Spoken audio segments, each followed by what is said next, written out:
of you don't really know much about me? Oh, wow. I got some proving to do. Well, listen, I'll tell you everything you need to know about me in just a few minutes. Because when I was a 6-year-old boy, I had a thought one day that, I didn't want to go to school. Anybody have that?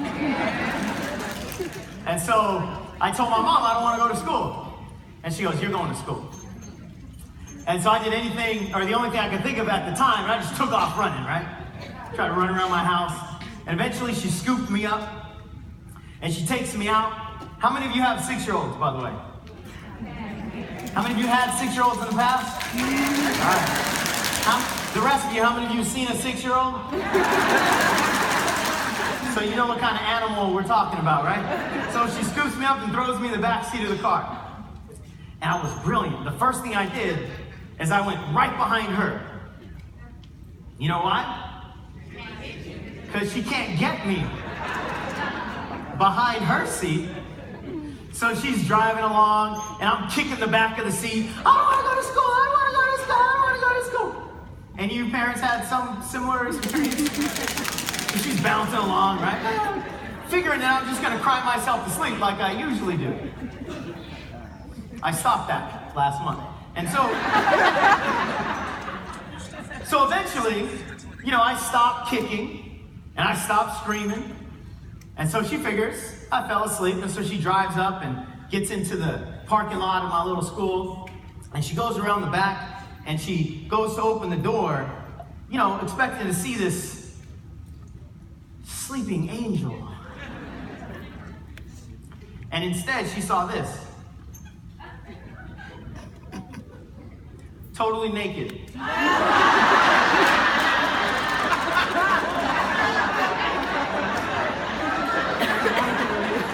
Now what?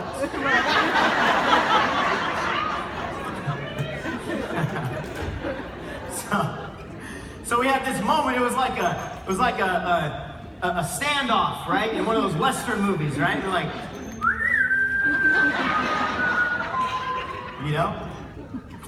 I had my little gun drawn, and so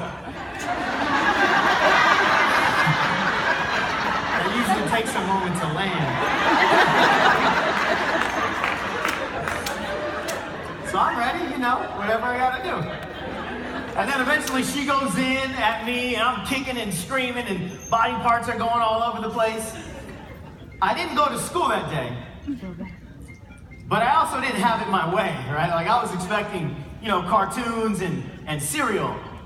Instead, I was grounded for I don't know how long. But I learned, that was how I was as a little child. How many of you can remember how you were when you were a little kid, when it didn't matter what anybody told you couldn't do?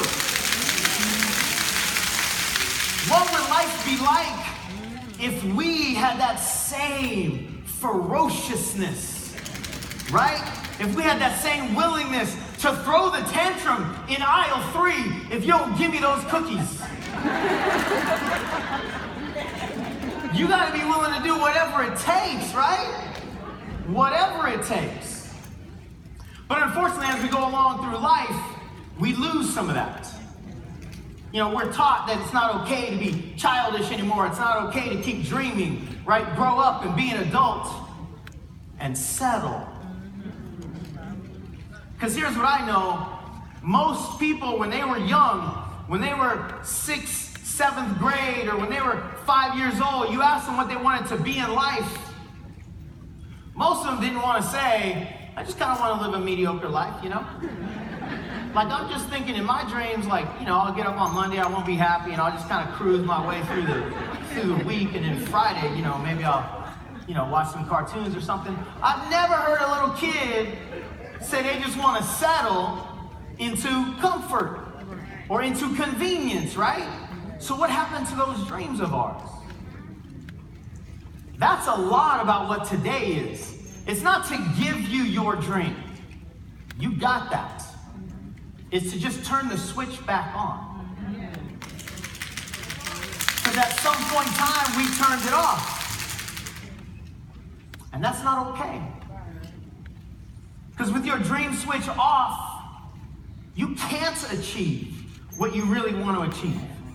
And that's what this is about. This is about abundance, right? This is about abundance in all areas of your life. So let's look at what abundance actually is.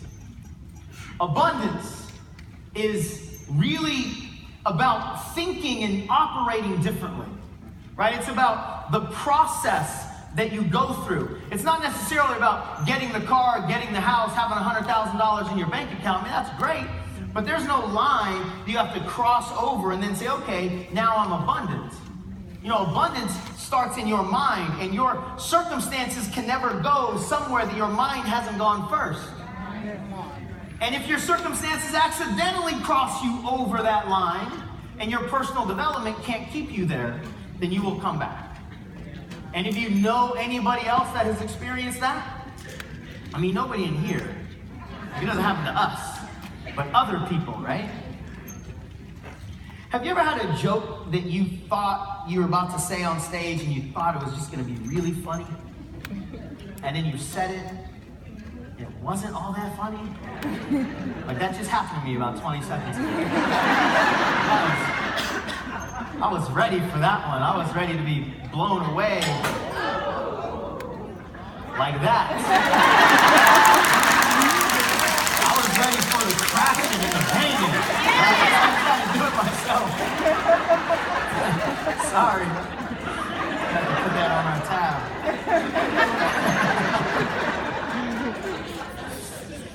So abundance really is about starting with what you have, you know, and you've got to be grateful for what you have. I had a friend who told me one time, if I have $1 and I'm not grateful for that $1, why would God give me a second one? Whoa! You can be grateful for what you have and still ambitious for more at the same time, right? That's what this is really about. And it's about constantly exercising your choice. In any given situation, you always have choice. Always have choice. Don't pretend that you are a victim, because nobody in here is a victim. Things might have happened to you that you don't enjoy, but you're not a victim. If you can choose powerfully how you're going to respond to it. How many of you are with me? Awesome. Can you go to the next one? So, a part of this whole movement around abundance is really reframing the definition of what it is as well, right? Claiming your abundance. Claiming your abundance in all these different areas of our lives. Not playing the when I, then I game that most people are playing. When I get that promotion, when I lose that weight, when I get this thing, then I'll be happy. The problem with that is no matter where you go, you're always going to have something else that shows up in your headlights to play the when I, then I with again. Right? So you got to claim what you have now and still have that ambition to go for more. And the courage really to go for more. Because nobody has lost their ambition. It's just been covered up. A lot of people have lost their courage to go for it. But this is really about you just tapping into something that you already have. You don't need to become somebody different, right? When you claim that abundance, the best definition we have for it is privileged circumstances. And you can just claim that at any point in time. You know, nobody's gonna go around, there's no like abundance police. And if they hear you say, yeah, my life is fantastic, they're going to show up and blow the whistle and go, no, it's not. Don't say that. Nobody's going to do that. But you see, what we usually do is we usually use our language to describe what has happened to us in the past.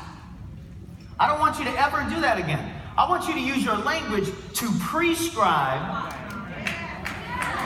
what you're committed to about to happen in the future.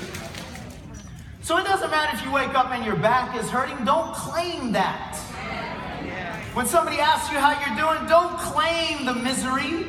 Don't claim that it's okay, but claim the fantastic next few steps that you want to take. Because your brain is powerful. Your brain goes, oh, it's supposed to look like that? Okay, well, let's just go create that. Your brain is powerful. Can we go to the next one? So as you go through these, the reframe, and as you really focus on life and abundance really being a set of privileged circumstances, you get to play a much bigger game. How many of you are ready for a bigger game? Yeah. And you can't be waiting for the bigger game like, man.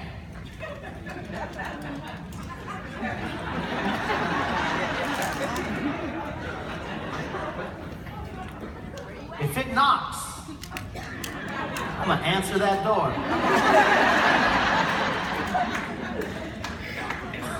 It ain't knocking. It's not coming to you. You have to go for it. Right? You gotta claim it. And when you get into that kind of